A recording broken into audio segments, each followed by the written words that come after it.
রাষ্ট্রীয় বিএনপি নির্বাচনের প্রার্থী তালিকায় খালেদা জিয়ার নাম ঘোষণার পর ফেনী এক আসনে তার নির্বাচনী এলাকায় উৎসবের আমেজ দেখা দিয়েছে। খালেদা জিয়ার দীর্ঘ কারাভোগের পর নির্বাচনে অংশ নেওয়ার এই খবরে এলাকার মানুষ কিছুটা স্বস্তি ও আনন্দ প্রকাশ করছে। এই বিষয়ে বিস্তারিত জানাতে ছাগলনাইয়া থেকে সরাসরি যুক্ত হচ্ছেন সহকর্মী জহিরুল হক মিলু। মিলু, খালেদা জিয়ার প্রার্থী হওয়ার ঘোষণায় এলাকাবাসীর প্রতিক্রিয়া কেমন দেখছেন, এই বিষয়ে একটু জানবো। বিএনপির নেতাকর্মীরা কি বলছেন, আর দলের পক্ষ থেকে তো বিভিন্ন আয়োজনের তথ্য আমরা জানছিলাম, এই বিষয়ে একটু বিস্তারিত বলবেন। জানেন যে গতকালকে বিএনপির ফেনী এক আসনে বেগম খালেদা জিয়ার নাম ঘোষণার পর থেকে ফেনীর সর্বত্রই একটি উৎসবের আমেজ দেখা দিয়েছে। দীর্ঘদিন পর তার কারানির্বাণ এবং তার দমন নিপীড়নের পরে তার এই রাজনীতিতে প্রত্যাবর্তনকে ফেনীর মানুষ এবং রাজনৈতিক বিশ্লেষকরা খুবই আশাব্যঞ্জক হিসেবে দেখেছেন, তারা এইভাবে মেতে পড়েছেন।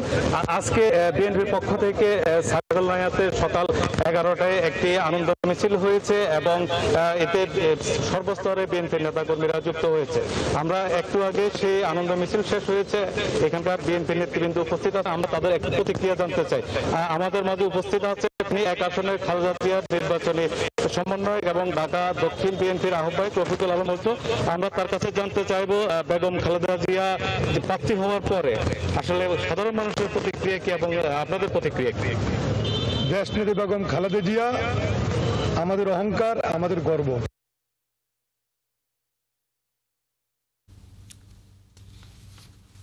দর্শক, যেমন বলছিলাম যে ফেনী এক আসনে খালেদা জিয়ার নাম ঘোষণার পর প্রার্থী তালিকায় সেখানে এলাকাবাসীর মধ্যে স্বস্তি ও আনন্দের একটি বহিঃপ্রকাশ দেখা যাচ্ছে। এই বিষয়ে সর্বশেষ তথ্য জানাচ্ছিলেন আমাদের সহকর্মী।